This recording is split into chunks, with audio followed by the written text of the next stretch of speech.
Welcome back. It is 8:30 on Local 4 Live on this Monday morning. I'm Jay Scott Smith, and it is a victory Monday around here. Feels a lot better than it did 7 days ago, as we are all in on the Detroit Lions following that dominant 52-21 beatdown of the Chicago Bears yesterday. Here's what head coach Dan Campbell had to say about that victory in the locker room.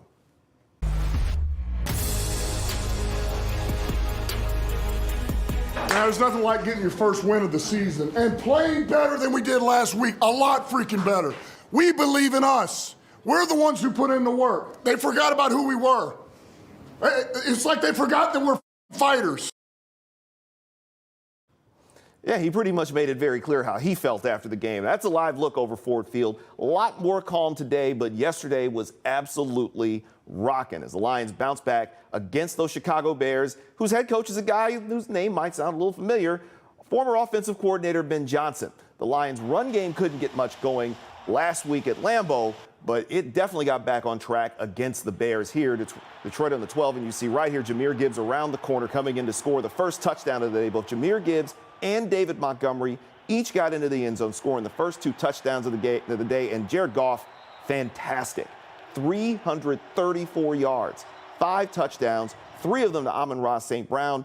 And we can't forget this. Isaac Tesla, again, with the catch of the week, catch of the year. Yeah. And afterwards, Coach Campbell spoke about just how important these divisional rivalry games are, especially early in the season. These are big games. You know, they count a lot. And these are the ones you got to get. So, you know, we knew that. But I honestly go back to it really, we made it as simple. I made it as simple as, man, let's just clean up the mess that we had last week. I mean, it's really not more than that. And defensively, man, we get the takeaways, 3 takeaways. It's huge. And 4th down stops. So it was just, man, you talk about complimentary football. We did that. That game was 21-14 at halftime. They poured it on in the second half and sent Ben Johnson and the Bears back to Chicago with a record of 0-2. After the game, Bears coach Ben Johnson was asked about Dan Campbell's decision with 8 minutes to go in the fourth quarter to go for it, already up 45-21. Do you believe Dan Campbell ran it up on you on that 4th and 4 going for it? What's he supposed to do? It's 4th and goal. What do you want him to do?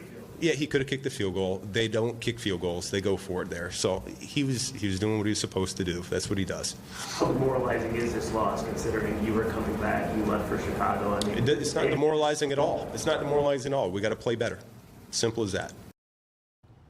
Now, joining me for more this morning is executive producer for Click on Detroit and co-host of Detroit Sports Plus, Derek Hutchinson. And, of course, you know this man over here. This is Jason Colthorpe. I don't get a title? I don't have titles?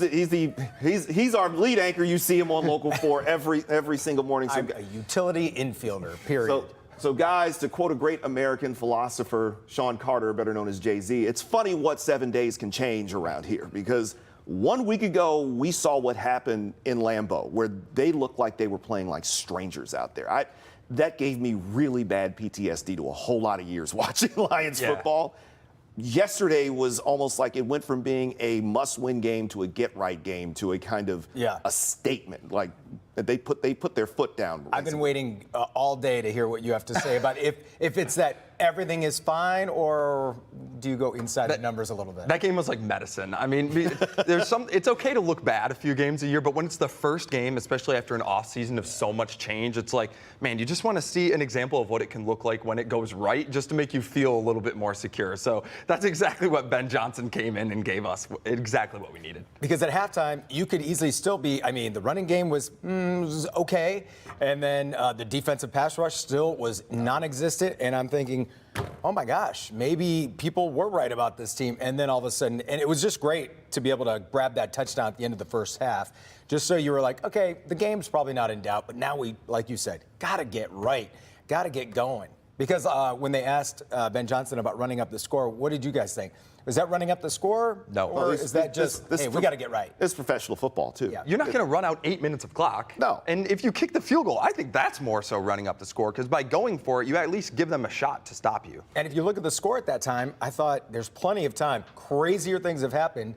To make it a 27-point game doesn't really do anything. Make it a 32-point game, and boom, Just it's over. Get over 50, make it, and that is a statement. Whether they wanted to, because even some of the line players were kind of hinting at that after the game, that they for one, they'd heard all the talk over the last week about what happened in Green Bay and whether they needed Ben Johnson and all that. And I think it was J-Mo who even said is that, yeah, we took it personal, because they did take some of it personal too, and it showed, because once they got that ball back to start the third quarter, it looked like that was men against boys out there. It wasn't even a fair fight after a certain point. Yeah, and this team plays best when they have a chip on their shoulder. So, like, maybe they needed that first week to go as ugly as it did to sort of get that vibe back in that locker room. You heard Dan Campbell. They forgot who we were, you know? Yeah. So he's just going to lean into this, and it seems like they're going to be okay. And using the they, I like that. Okay, now it's so cool. Detroit against the world. We're used to something like that, and I'm sure he's going to carry that into this week, which is another huge week, and that schedule does not get any easier with the Ravens. Oh no, I've been saying it around here. It's like the last thing they need is to go to Baltimore 0-2. You cannot go to Baltimore 0-2. You can't mess around with them, because that's one of those few places that for years they don't play well. I remember the last time they went to Baltimore. Not good. That was ugly. So you walk in there 0-2, and that's a big problem going in there with that defense plus Lamar Jackson. But at least for right now, I don't have to think about that. At least I don't know, maybe another 7 or 8 hours before they start figuring out what to do.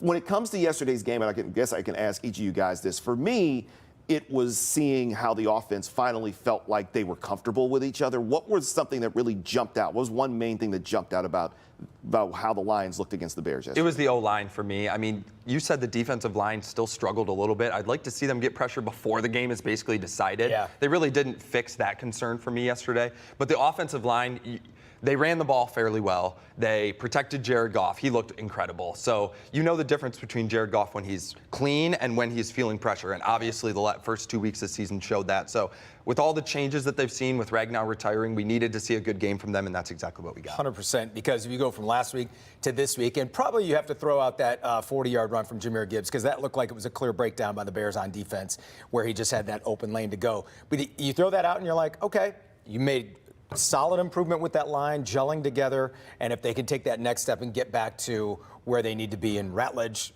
he took a step forward, so that's good. But I'm still, with the defensive line, that's what worries me, because if you don't get pressure, even great players in the secondary can show you that, hey, they can struggle, because who was having his way there? Roma Dunze for a long time.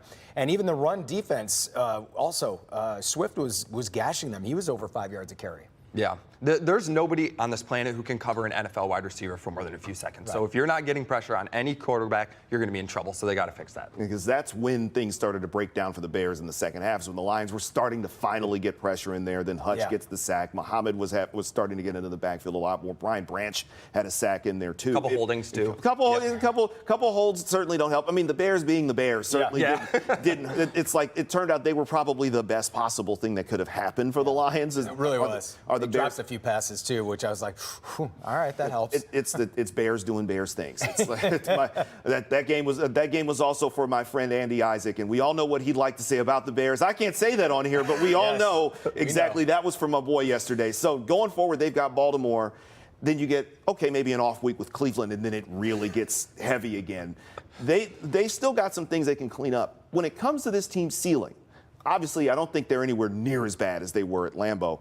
And maybe they're not going to be dropping 52 every home game. But what do you see from just the 2 games here going forward as this gauntlet of a schedule is about to really take hold? I mean, if you're really asking me for a prediction, I would expect them to lose in Baltimore and then beat Cleveland. But I think they absolutely are good enough to beat anybody in this league. We just saw what the offense looks like at its best. I don't think we've seen the defense at its best yet, but I think the pieces are there with Aiden and with a couple of the other guys to get some pass rush. So, at their best, I think that they're a Super Bowl contending team, but I don't expect them to go into Baltimore and win that game. Especially early in the season, we were watching these new coordinators, which was one of the big concerns going in, and you can tell they're still taking their time to get gelled with each unit and figure things out and make adjustments. It was great to see Kelvin Shepherd make a great adjustments at halftime that worked. And so as those guys are able to make progress, I think the team's going to follow that as well. And they probably won't win in Baltimore, but I just expect them to fully be, with all of these good teams, to be right in every single game, and the teams are supposed to beat, they'll still beat. That had to feel so good for Shepard to get those 4th down stops on Ben Johnson. Like you could just see it in his face, man.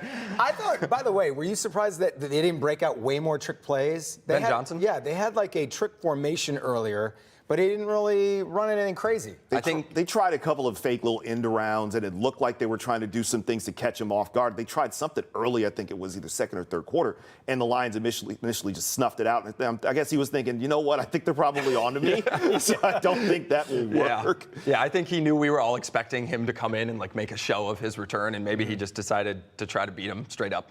How'd that go? Yeah. Guys, thank you so much for coming in with us. Derek Hutchinson, Jason Colthorpe. I'm Jay Scott Smith. We want to thank you for talking Lions this morning. We're going to see what happens a week from now when they head down to face the Baltimore Ravens for Monday Night Football 1 week from tonight.